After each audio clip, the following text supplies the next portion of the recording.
mga kapuso't kapamilya, sa mga TFC subscribers at Pilipinong sumusubaybay, narito na naman po tayo ngayon sa isang oras ng kwentuhan at chikahan. Dito lang sa Swak na Rated A!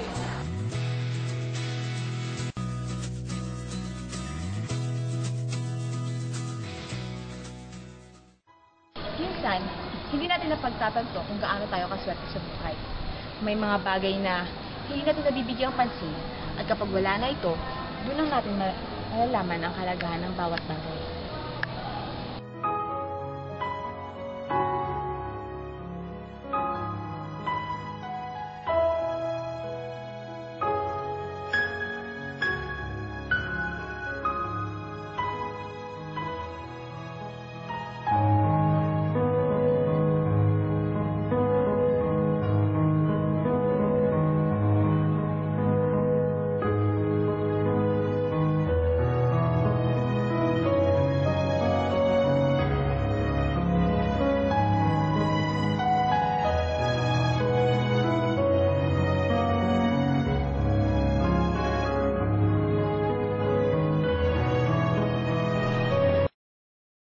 Isa sa pinakamalaking problema na kinakaharap ngayon ng Pilipinas at ang buong mundo ay ang gutom. Sa Pilipinas, halos 10 milyong pamilya ang hindi nakakakain ng 3 beses sa isang araw. At 8 sa 10 ito ay nakakaranas ng matinding gutom. The Philippines is blessed with abundant natural resources. Its marine biodiversity is among the best in the world. Food crops can easily grow in the country's fertile lands. But there are many Filipinos who are hungry today. Even farmers, who constitute a significant sector in Philippine society, are among the starving Filipinos. The hunger situation is alarming. The National Statistical Coordination Board, which is a government agency, stated that more than 11 million Filipinos were considered food poor or living below subsistence level in 2003. According to the Food and Nutrition Research Institute, almost 10 million families had the per capita food intake below 100% of the dietary energy requirement in 2003. The Food and Agricultural Organization in 2005 reported that there were more than 17 million undernourished Filipinos. Food insecurity is blamed for the fact that many preschool children are underweight and malnourished. Hunger is the face of abject poverty. Hunger drives many Filipinos to use radical means to achieve reforms in society. The long-term solution to hunger is the improvement of nation's productivity. The government should stimulate the economy by investing in industries that would create more jobs and livelihoods for the poor. Ano nga ba ang nagdudulot ng matinding gutom? Ano nga ba ang tinatawag nating malnutrisyon? Malnutrition is defined as inadequate nutrition. People may interpret this as undernutrition or falling short of our daily nutritional requirements. It can also mean overnutrition or excess of what the body uses. Adequate total nutrition includes the following: protein, energy or calories, vitamins, antioxidants, calcium, iron, zinc, and many more.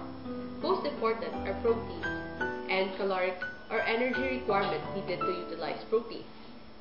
The result of the lack of these elements is a protein energy malnutrition or protein calorie malnutrition. This is because of when the body already consumed all the food taken, it would start breaking down stored fats, then muscle tissues, and eventually there would be nothing left. This affects 1 in every 4 children worldwide, with the highest concentration in Asia. Limited growth patterns are distributed evenly across the globe. 80% of children affected by stunting or wasting live in Asia, with 15% in Africa and 5% in Latin America. FAO and the United Nations World Food Program today said that the number of hungry people in the world remains unacceptably high despite the expected recent gains that have pushed the figure below in 1 billion. The new estimate of the number of people who will suffer chronic hunger this year is 925 million to 98 million, down from 1.023 billion in 2009.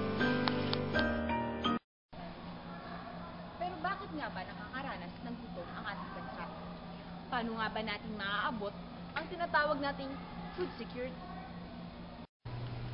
What is food security?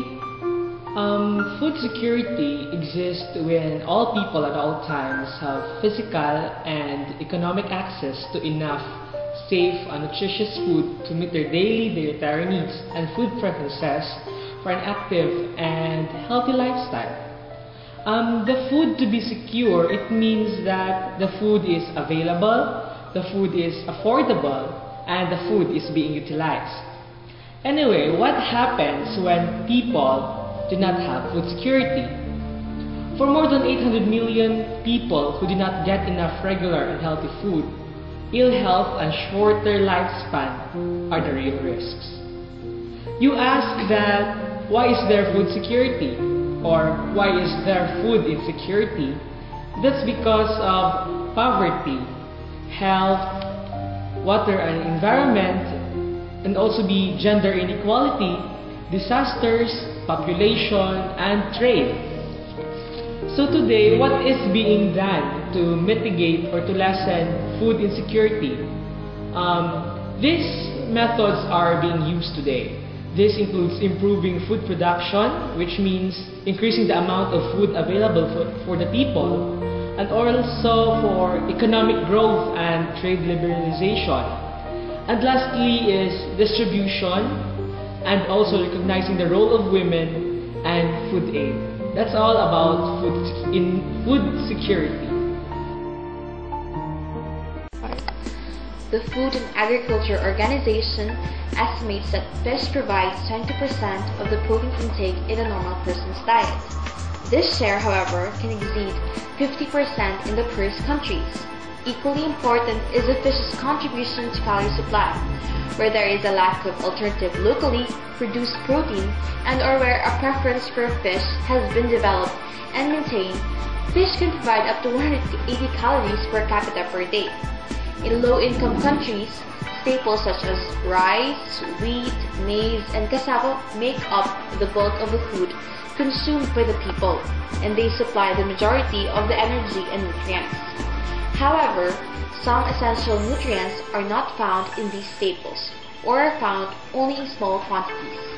For example, iron, iodine, zinc, calcium, vitamin A, and vitamin B. The fish's contribution in the supply of these elements can be particularly important, as well as in the supply of the fatty acids that are necessary for the development of the brain and body. For those who cannot afford to buy food, especially not meat, fish obtained through the household's own fishing efforts or subsistence is essential. In many parts of the Philippines, small-scale fisheries and related activities like trade and processing provide income to rural communities where alternative employment opportunities are scarce or even non-existent. In this way, small-scale fisheries substitute and or complement other economic activities and help households sustain their standard of living and food purchasing power. Pero sa dinami-dami ng mga Pilipinong nagugutom ngayon, ano nga ba ang pwede natin gawing alternatibo upang malutas ang mga problema ito? And now the question is, why fish? So basically, the Philippines is surrounded by large-scale oceans. So, andyan na readily available na. However, in the last 20 years, the Philippines ranking in the world of aquaculture declined from 4th place in 1985 to 12 in the present. In the world of trade, madami tayong ma-offer We have sardines, tuna, anchovies, bangus, tilapia, at marami pang iba. Secondly, fish contributes to the total protein intake of the average Filipino. Isa pa is employment for small-scale fishermen who depend on fish for their livelihood. In rural development, various socio-economic data indicate that the sea has the ability to provide a cheap source of food and income for the Filipinos. Sa Pilipinas, may mga development projects tayo like the Comprehensive Aquaculture Development and Technical Assistance Program, assigning of local, regional, and national sectors to facilitate fisheries from local aquaculture to large-scale commercial trading. However, due to its location in the tropics, the Philippines is highly vulnerable to the vagaries of climate change. The archipelago ranks 6th among 143 countries exposed to water-related natural disasters. So, the government's fisheries policy should be focused to emphasize growth in product value rather than quantity output, and also the exploration of new markets for fish products and new export opportunities. Gaya na lamang ng bansang Japan, isa sa pinakamaunlad at progresibong bansa sa larangan ng aquaculture. Gamit ang makabagong teknolohiya, mas napapadali nila ang distribusyon at produksyon ng kanilang mga resources. Kung may ihahalin tulad naman natin ang Pilipinas sa Japan, ang commercial aquaculture production ay mas dramatically nag-develop since the end of the Second World War. The total aquaculture production in 2003 was estimated to be worth $4,199 million, which corresponds to 22% of total fisheries production. Merong 23,068 enterprises engaged in marine aquaculture, employing maraming workers during the high season. Therefore, in aggregate, the aquaculture sector in Japan supported 8,203 jobs in 2003. Pero, the number of enterprises and workers has been continuously declining in recent years. After the Second World War, the aquaculture was very important as a source of animal protein, especially in remote places in the mountains. Today, aquaculture contributes to bringing previously high-priced species within reach of the average consumer and has helped to create a more varied dietary culture. However, in recent years, overcrowded fish farms and excessive feeding have led to environmental deterioration of coastal areas, thought to be a major cause of eutrophication, red tides, and fish diseases.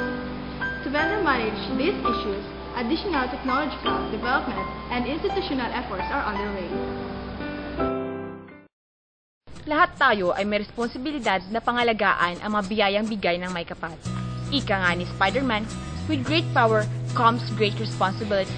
Kaya nga, tungkulin nating tudukan ang problema ng kagutuman at protektahan ang likas na yaman bago pa ito tuluyang mawala. Ito po si Miss A para sa Rated A. Polish and wax, do laundry and mop